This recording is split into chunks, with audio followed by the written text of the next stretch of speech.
Hello everyone! So from the 16th to the 23rd of December I joined in with the Cramathon and I did really well. I'm really happy. I didn't get everything read I wanted to, but I did manage to at least start everything that I wanted to, so that is good, and my Goodreads goal is so much better. I have posted my vlog already, so you can go and check that out. It is quite a long video with it being a vlog of the whole week, but if you want to see what I've been up to, then you can go and check that out if you'd like to. So for each of the books I read, there was a challenge to go with them, so I will go through the challenges as I go. So for the first challenge, it was to read a graphic novel or a manga, and for that I went with Saga Volume 3 by Brian K. Vaughan and Fiona Staples. So if you don't know what Saga's about, it's about a family trying to find their place in the world, but they are in the middle of a galactic war. It is sci-fi, so they are finding it quite difficult because, as well as it being in the middle of a galactic war, they are also from opposite sides and they shouldn't have fallen in love. However, they have also had a child,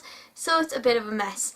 I'm not going to go into what this one's about because I don't want to spoil it, but that is sort of the idea of what the series is about. I really enjoyed this volume, but I thought it was a little bit slower than the other volumes. I think I enjoyed the first two better, but I'm still going to carry on with the series because I'm still really enjoying it. I give this 4 stars, so like I said, I'm really enjoying it. But this one just seemed a little bit slower, and I was also getting a little bit confused some of the time with which character was which and how they were linked in because there were so many different characters. But yeah, overall I give this 4 stars. The second challenge was read 2 books under 24 hours. So the first of this I read Christmas with Billy and Me by Giovanna Fletcher, which is just a little short novella which I've read before and I loved it. This is the novella to Billy and Me and this was just so sweet. The locations are lush, the characters are adorable, the descriptions of everything are just so beautiful and descriptive and stunning, and it just makes you really want to go there. I really want the coffee shop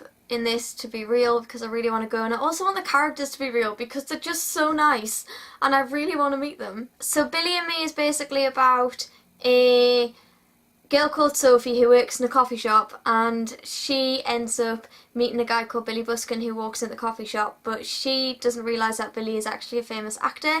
Them two end up getting close, and it's about sort of Sophie balancing her life a bit because she's got this quiet life of the coffee shop, but then she's also got this crazy life now because she's met Billy. And like I said, this is the Christmas novella, so it was just so good. I absolutely loved it. It was just, yeah, I really adored this. And of course I give it 5 stars. The second book to this challenge was Winter Snow by Carrie Hope Fletcher, and this is the novella to On the Other Side. In On the Other Side we meet Evie Snow, who actually dies in her sleep at the age of 82, and then she goes to her own private heaven, but when she gets there the gates to her private heaven are locked and she needs to work out how to open these. So she has to contact her family members and friends and things, but obviously she can't do that in a normal way because she's not alive anymore.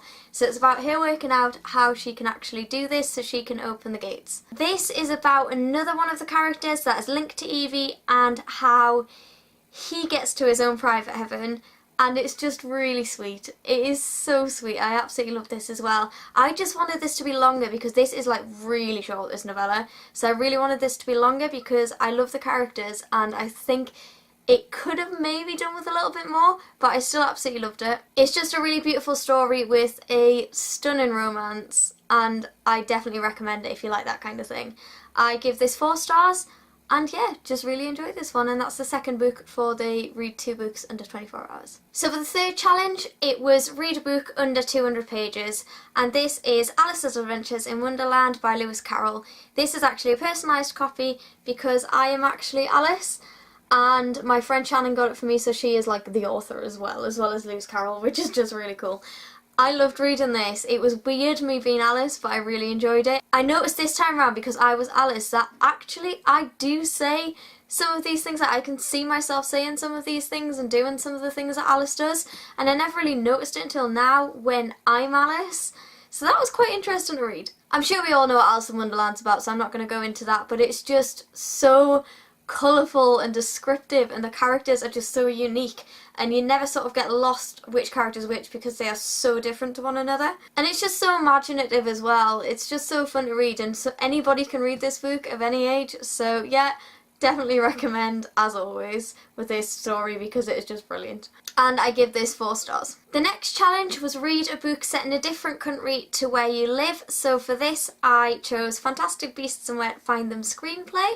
And this is set in America and I live in the UK. So that's perfect for this challenge, and of course it's a screenplay, so it's nice and easy to read. It's not a full length book, it's not got loads of text. I am obsessed with the film to this. I absolutely loved the film, so picking up this I was just so excited to do, and I'm so glad I did. If you don't know, this is about Newt Scamander who goes to America and ends up setting loose a whole load of creatures in America accidentally.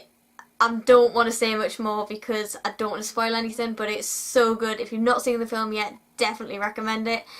And then pick this up. I recommend doing it in that way as well, because in this sort of, obviously with it being a screenplay, it goes through the camera angles and the edits and the different locations and things in the little descriptions rather than in the text, like the dialogue. That's completely separate. So definitely recommend watching the film first, but give this a read as well once you've seen the film because it is just so good. I absolutely love Newt Scamander. Like, I think it's a problem. Like, I really love Newt Scamander. And I also love Queenie and Tina as well because they're so different. But when you read about them when they're together, they're just so good to read about when they're together. And I think that is just because they're so different, yet they're so close. It works anyway. It really, really works. I'm not describing that very well, but just trust me when I say it works. Also Jacob as well. Jacob, because he's a nomad or a muggle, he has no idea what's going on. He is very confused. But because of that, he just comes across as so dippy and so useless, but really funny and really quirky, and he's just a brilliant character. Of course, I give this 5 stars because what else can I give this? I just love it so much. The next challenge was read a book with pictures. So for this, I read My Peter Rabbit Library by Beatrix Potter, and this is a collection of 10 of Beatrix Potter's books. So we have The Tale of Peter Rabbit, The Tale of Squirrel Nutkin, The Tale of Gloucester, The Tale of Benjamin Bunny, The Tale of Two Bad Mice, The Tale of Miss Tiggywinkle, The Tale of Mr. Jeremy Fisher, The Tale of Tom Kitten, The Tale of Jemima Puddle Duck, and The Tale of the Flopsy Bunnies. So I read all of these within the readathon, and this was for the pictures. I did end up classing these as separate books, even though I really shouldn't have because they took me next to no time to read. But I did, and my Goodreads is looking so much better because of it now, so I don't care. My favourite is still my favourite from when I was little, and that is The Tale of Miss Tiggywinkle. And my least favourite was The Tale of Gloucester, just because I found that it was quite different to the other ones. It was weird. It's like it didn't kind of fit in with the other ones, and the locations just weren't as pretty, and I love a pretty location. This is a perfect collection for children though, so I definitely recommend this, and the pictures in it are just so lovely. Like, there's one picture in The Tale of Miss Tiggywinkle I remembered when looking back at it now I was obsessed with when I was younger, and I am still obsessed with it now. It is such a beautiful picture. The drawings just really enhance the story as well. They bring a whole new thing to the story, so they definitely need it, but I just absolutely adore it. As well as it being for children, I do think anyone can read this. Like, I'm 22 and I've just read this again. Like, it is so good. And it's just, the characters are so mischievous and the stories are so adorable. They're just brilliant to read about. So even if you're not a child, give these a read, because why not? Because they're brilliant and I think everyone needs to read them. I give everything 4 stars out of this, apart from Miss Tiggywinkle, which I gave 5 stars, and The Tale of Gloucester I gave 3 stars. So overall I'm going to give this a 4 stars because most of them were 4 stars anyway. The next challenge was read a book you've been putting off for ages, or one you've just been meaning to read for such a long time. And this is a bit ironic because this is the book I didn't get all read, and I still haven't read it all now. I only got to chapter 5 in Always with Love by Giovanna Fletcher. However, I am reading this at the minute, so I will get it read. But I just thought that was quite ironic that that was the challenge and that was the one I still didn't get read. But that's me. That is so typically me. This is a sequel to Billy and Me, which I explained earlier when I talked about Christmas with Billy and Me. And this is about Sophie again and sort of how she deals with going with Billy to do all of his stuff, but then having to go back to the coffee shop and do all of that stuff. It's just balancing basically and how she deals with that, and it does get quite difficult. I'm up to chapter 5 at the minute, that's why I got up to in the readathon, and I'm really enjoying it so far, and I can't wait to read more because it's just really good, and I absolutely loved Billy and Me, and I loved Christmas for Billy and Me, so this surely cannot let me down. Obviously I'm not going to give this a rating yet because I've not read it fully, so there is no rating for this one yet, but I will give it a rating once I've read it and let you know. And the final challenge was read 7 books. If I class the Peter Rabbit collection as separate, then I read 15, which I'm gonna do. But if not, then I only read 6. But I am still super happy with that. Like, I have not read that much in a long time, so I am really happy with how much I read during that week. It was just really, really good, and I am so glad I did the Cramathon. I definitely recommend the Cramathon next time it comes around because it's got challenges and they always motivate me, I feel, so maybe they motivate you too, I don't know. If you joined in with Cramathon, then please let me know how you got along because I would love to know. That is it for this video. I hope you've enjoyed it. If you have, don't forget to give it a thumbs up and subscribe, and I will see you all in my next video very soon. Bye!